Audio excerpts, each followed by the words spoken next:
El día que perdí mi trabajo, mi hijo me dijo que solo era una carga, y me echó como si fuera basura. Esa frase aún arde en mi pecho. No porque fuera gritada. No porque alzara la voz. Sino porque lo dijo tan calmadamente. Como si yo fuera un viejo sofá que ya no necesitaba. Recuerdo esa noche como si hubiera pasado hace 5 minutos. La lluvia caía a cántaros.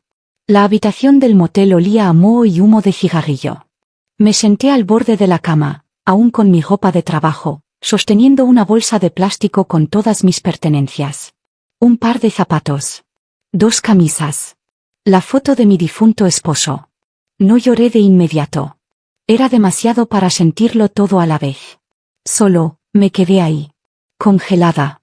El silencio era ensordecedor. Y por primera vez en mi vida, me di cuenta. No tenía a dónde ir. Después de todo lo que le di. Después de cada noche que me salté la cena para que él comiera. Después de cada factura que pagué sola cuando su padre se fue. Me miró a los ojos y dijo, no eres mi responsabilidad. Pensé que ese era el fin de mi historia. Pero no lo fue. Corte a hoy. Salgo de un coche negro, mis tacones resuenan contra baldosas de mármol. Aretes de diamantes. Labial rojo. Bolso de diseñador. Ahora la gente me abre las puertas. No saben de dónde vengo. ¿Y mi hijo? Todavía no sabe de dónde saqué el dinero. Ni qué hice con él. Pero está a punto de descubrirlo. No te conviertes en una carga de la noche a la mañana. Toma años de dar, hasta que no queda nada más que tomar. Tenía 23 años cuando su padre se fue. Sin nota. Sin despedida. Solo una cuenta bancaria vacía y un aviso de desalojo 2 semanas después. Todavía recuerdo sostener a mi pequeño en la cadera, tratando de mantenerlo abrigado con mi propio abrigo, parada frente a la oficina del casero rogando por un poco más de tiempo. Tenía solo 2 años. Demasiado pequeño para entender. Demasiado enfermo para que le importara. Tenía asma severa. Pasaba más noches en urgencias que en su propia cama. Me acostumbré a dormir en sillas de sala de espera. Me acostumbré a escuchar pitidos de monitores en lugar de nanas. Trabajé en lo que pude encontrar. Mesera. Limpiadora. Lavaplatos. A veces 2 trabajos en un día, 3 en una semana. Mis manos se agrietaron por el cloro y el jabón. Mi espalda dolía. Mis rodillas cedían. Pero nunca lo dejé verme llorar. Ni una sola vez. Merecía una madre fuerte. Así que sonreía, incluso cuando pasaba hambre. Me saltaba comidas para que él comiera. Usé el mismo abrigo 5 inviernos.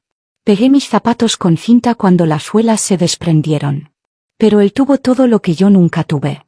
Zapatos nuevos para la escuela cada año. Libros. Juguetes. Pasteles de cumpleaños con glaseado de verdad. Me aseguré que nunca se sintiera pobre. Aunque lo estuviéramos. Eventualmente, tuve suerte.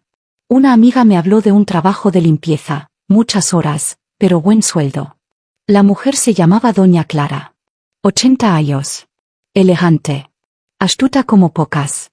Empecé limpiando su casa en Sevilla. Pero con el tiempo, me dejó entrar. Le gustaba mi té. A mí me gustaban sus historias. Pasamos cumpleaños juntas. Navidades también. No tenía hijos. Creo que me vio como algo más. Y, honestamente, lo necesitaba. Nunca tuve una figura materna propia. Me pagaba bien. A tiempo. En efectivo. Gracias a ella, por fin ahorré para un apartamento decente. No éramos ricos, ni cerca, pero por primera vez, estábamos estables. Seguros. Pasaron 15 años así. Ella se debilitaba. Yo me quedaba. No porque tuviera que hacerlo. Sino porque quería. Le debía más de lo que ella sabía. Mientras tanto, mi hijo crecía también. Niño brillante. Callado. Siempre con un libro en la mano. Hice turnos extra para enviarlo a la universidad. Entró en una buena. Lejos de casa, en Barcelona. Lloré el día que lo dejamos allí. Lágrimas de orgullo. Lágrimas de esperanza. Pero cuando volvió, algo había cambiado. Sus abrazos eran más cortos. Su voz más fría. Empezó a llamarme menos mamá y más tú. Nunca preguntaba por mi día. Ya no me agradecía. Al principio pensé que era estrés. Pero en el fondo, lo sabía. Ya no le era útil. Y algún día, dejaría de fingir que le importaba. No sabía cuán pronto llegaría ese día. No esperaba que ese día fuera su último. Doña Clara tomó su té por la mañana, como siempre. Incluso elogió mis bollitos de limón. A mediodía, ya no estaba. La encontré sentada plácidamente en su silla favorita, libro en el regazo, gafas ladeadas. Parecía que solo dormía. Pero lo supe. Antes de tocar su mano, lo supe. El silencio en esa casa era diferente. Pesado. Hueco. Final. Me quedé hasta que llegó el forense. Lavé la taza de té. Doblé su manta. Porque no sabía qué más hacer. 15 años. Era más que una jefa. Era la única persona que me trató como si importara. Al día siguiente, llegó el abogado de la herencia. Frío. Eficiente. Me dijo que la casa quedaría cegada por el proceso de sucesión. Trabajo terminado. Sin indemnización. Solo, fin. 15 años, y todo terminó con una puerta cerrada y un asentimiento. Me contuve en el autobús a casa. Intenté respirar. Intenté decirme que estaría bien. Esa noche, entré por la puerta de mi hijo como un fantasma. Aún con mi uniforme.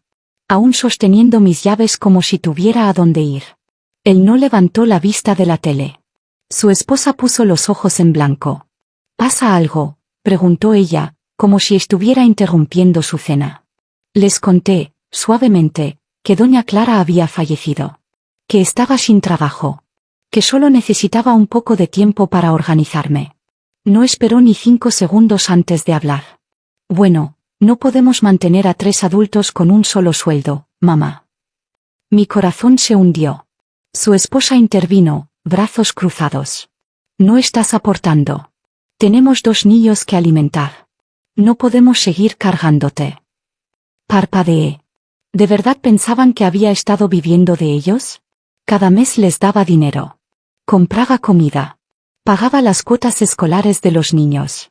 Cuidaba a esos pequeños mientras ellos salían a citas. Limpiaba su cocina. Lavaba su ropa. Pero nada de eso importaba ahora. 3 días después, me sentó. Dijo que era temporal. Dijo que me ayudaría a encontrar algo. Pero sus ojos no me miraban. Al final de la semana, estaba frente a la puerta de un motel, sosteniendo una bolsa de basura con mi ropa. Ni siquiera salió del coche. Solo abrió el maletero, miró su móvil. Cuando me giré para despedirme, me hizo un gesto con el pulgar arriba. Como si me fuera de vacaciones. Sin abrazo. Sin emoción. Sin vergüenza. Esa noche, me senté al borde de la cama del motel, escuchando el zumbido de la máquina expendedora afuera y a la pareja de al lado discutiendo por dinero. Y pensé. Así se siente ser desechada. Darle a alguien toda tu vida. Y que te entreguen una llave de motel en lugar de un gracias. La gente piensa que el desamor es ruidoso. No lo es. Es silencioso. Lento. Frío. Es el sonido de un calefactor de motel tartamudeando a las 2 de la mañana. El sabor de fideos instantáneos baratos 3 noches seguidas. El silencio cuando nadie llama, ni siquiera en tu cumpleaños. La primera semana, me dije que era temporal. Que mi hijo llamaría. Que se daría cuenta de lo que hizo. Tal vez lo había malentendido. Pero los días se convirtieron en semanas. Y todo lo que recibí fue silencio. Vendí mi anillo de boda primero. Lo empeñé por suficiente para pagar otra semana en el motel y algo de comida. Se sintió como perderlo de nuevo. Luego fue mi collar. Luego los pequeños pendientes de oro que me compré cuando cumplí 40. Todo se fue. Solicité trabajos. Restaurantes. Supermercados. Incluso limpieza. Pero cuando veían mi edad, y que no terminé el instituto, sonreían cortésmente y decían que guardarían mi solicitud en archivo. Ese archivo debía ser un cubo de basura. Caminaba a casa cada día con ampollas en los zapatos y cartas de rechazo en mi bolso. Las noches eran peores. Frías. Solitarias. Me sentaba en la oscuridad, envuelta en una manta fina, y miraba fotos viejas en mi móvil. Imágenes de mi hijo cuando era pequeño. Su sonrisa con dientes separados. sus bracitos alrededor de mi cuello. Quería gritar, ¿a dónde fue ese niño? Luego llegó mi cumpleaños. No esperaba mucho. Solo, tal vez un mensaje. Una llamada. Una palabra amable. Pero el día pasó como cualquier otro. Sin mensajes. Sin llamadas perdidas. Nada. Esa noche, abrí Facebook. Y ahí estaba. Una foto de él y su esposa. En un restaurante elegante. Ella sostenía una copa de vino. Él la rodeaba por la cintura. Se veían felices. Cómodos. Sin un ápice de culpa. El pie de foto decía: agradecido por mi verdadera familia. No los cambiaría por nada. Miré la pantalla por mucho tiempo. Luego dejé el móvil y empecé a temblar. Mis manos. Mi pecho. Mi voz. Intenté contenerme. Pero las lágrimas llegaron de todos modos. Rápidas. Calientes. Feas. Lloré como no había llorado en años. El tipo de llanto que te vacía. Que te deja hueca.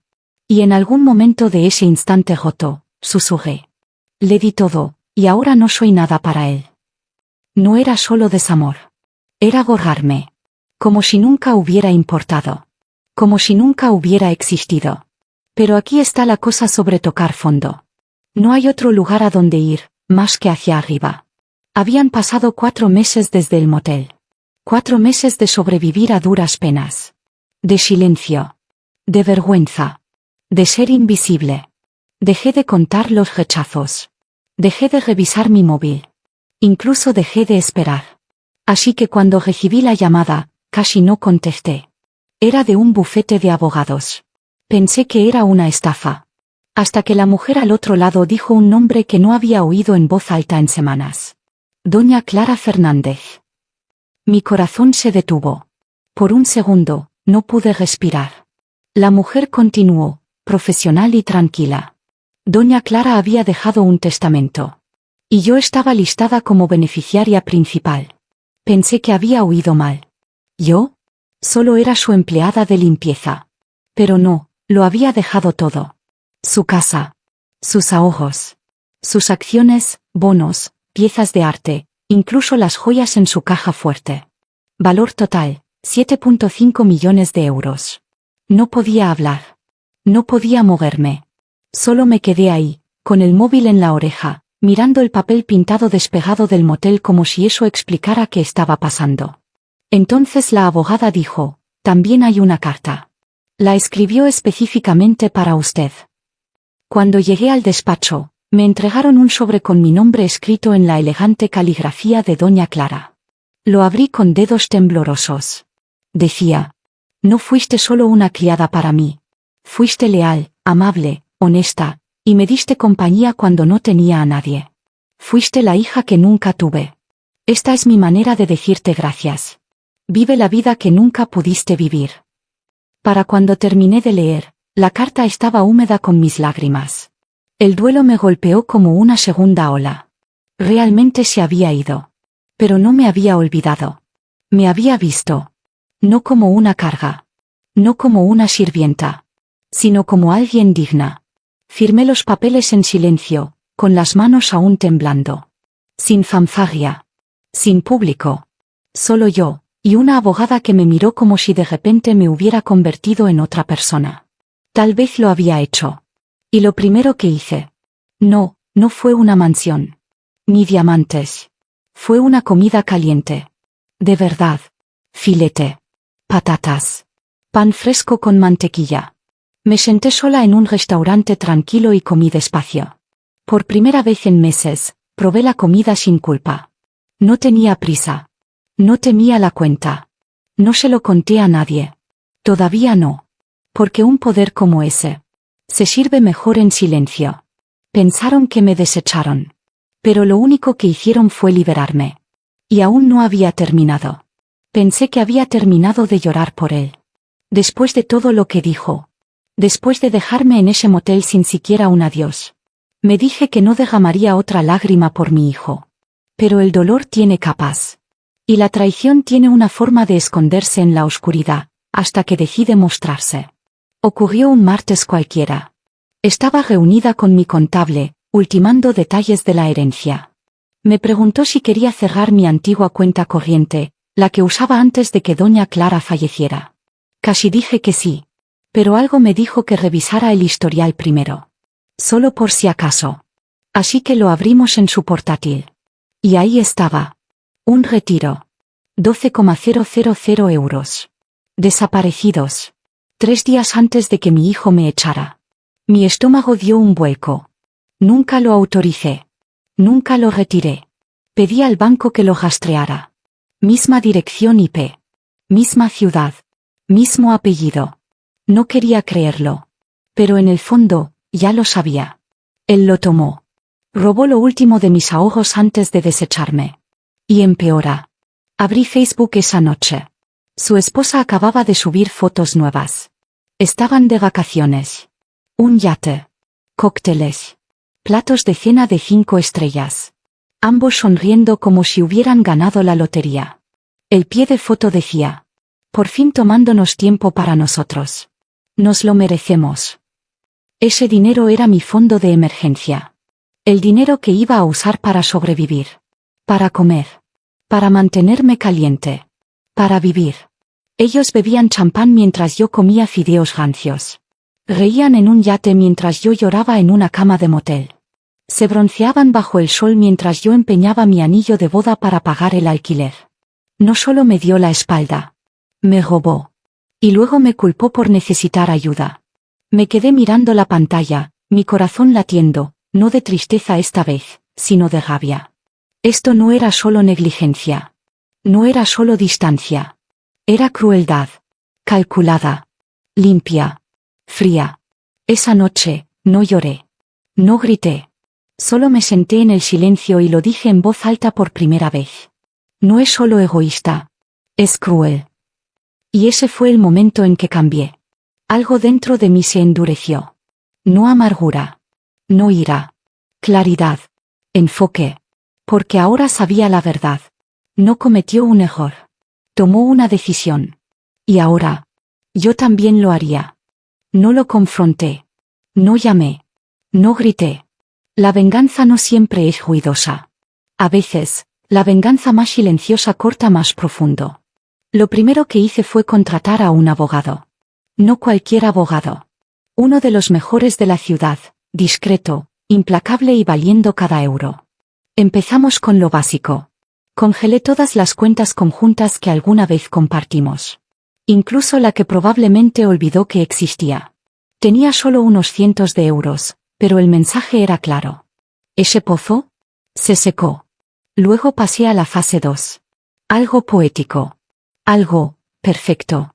Averigüé dónde él y su esposa estaban alquilando. Un edificio de apartamentos de gama media en el centro de Madrid. Bastante decente. Cerca del trabajo. Asequible. Lo que no sabían era que el edificio acababa de ponerse en venta. Y yo tenía el efectivo para comprarlo, de contado. Tomó menos de 3 semanas. Unas pocas reuniones. Unas firmas. Y así, de repente, me convertí en su casera. Por supuesto, no aparecí. No hice una escena. Dejé que el administrador de la propiedad enviara la carta oficial. Aviso de ajuste de alquiler. A partir del próximo mes, todas las unidades verán un aumento del 60% debido a la nueva propiedad y planes de renovación.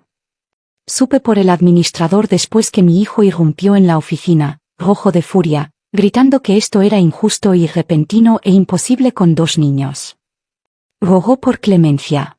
Dijo que conocía al antiguo casero. Dijo que siempre había pagado a tiempo. El administrador sonrió cortésmente. Le dijo que la nueva dueña había tomado la decisión. Que era definitiva. Que no había nada que él pudiera hacer. Nunca lo supo. Todavía no lo sabe. Mientras él estaba en pánico por el alquiler, yo estaba sentada en mi jardín. Lavanda fresca. Un estanque de peces koi. El sol calentándome la cara. Pero no terminé ahí. Hice unas llamadas. Contacté con organizaciones que ayudan a madres solteras a levantarse. Mujeres como yo solía ser. Olvidadas. Sobrecargadas. Solas. Doné 100,000 euros. Anónimamente. Sin placas. Sin prensa. Sin crédito. Solo una onda silenciosa de ayuda moviéndose por el mundo. Y luego, finalmente, envié un último regalo. Un sobre pequeño y sencillo. Sin remitente. Dentro, puse 3 cosas. Primero, una copia del testamento de Doña Clara, con la página que me nombraba única beneficiaria resaltada en amarillo. Segundo, una foto mía frente a mi nueva casa. Elegante. Fuerte. Sonriendo. Una mujer que había sobrevivido a la tormenta, y salió brillando. Y tercero. La chequera vacía que él había robado. La que usó para tomar mis últimos 12,000 euros. Dejé la última página en blanco, con una nota adhesiva. En mi letra, escribí. Ya tomaste todo. Ahora no queda nada para ti. No lo firmé. No tenía que hacerlo. Él sabría. Y en algún lugar, en ese momento, espero que lo sintiera. No solo el dolor de perder dinero o comodidad, sino el peso de perderme a mí. Mi nuevo hogar es silencioso de todas las maneras correctas. Sin gritos. Sin juicios. Solo olas, viento y alguna gaviota ocasional que aterriza en el balcón. Está justo al lado del mar, en la costa de Málaga. Paredes blancas. Ventanas grandes. Puedes ver el amanecer desde la cocina y las estrellas desde la bañera. Algunas mañanas, tomo té con los pies en la arena. Otros días, doy largos paseos y sonrío a extraños que no saben nada de mi pasado. Y me gusta que sea así. Río más ahora. No esa risa nerviosa que fingía frente a la esposa de mi hijo. Risa real. Del tipo que te llena el pecho y arruga tus ojos. Hay flores frescas en cada habitación. Libros apilados en las mejitas de noche. Un jardín que planté yo misma, donde nada se apresura y todo tiene tiempo para florecer. A veces me pregunto si él alguna vez lo descubrirá. Si conectará los puntos. Se dará cuenta de que la mujer que él desechó terminó siendo la dueña del edificio donde vive. Que mientras él lloraba por el alquiler, yo reconstruía mi vida, una victoria silenciosa a la vez. No se ha disculpado. Pero ya no estoy esperando. Esa parte de mí, la que suplicaba ser amada por él, se fue. Y en su lugar está una mujer que finalmente, de verdad, entiende su propio valor. Le di todo. Cada hora. Cada pedazo. Cada sueño. Y cuando no me quedó nada que dar, él me mostró exactamente quién era. Así que lo dejé ir. Me desechó porque pensó que estaba arruinada. Ahora sabe lo que realmente cuesta, perder el amor de una madre.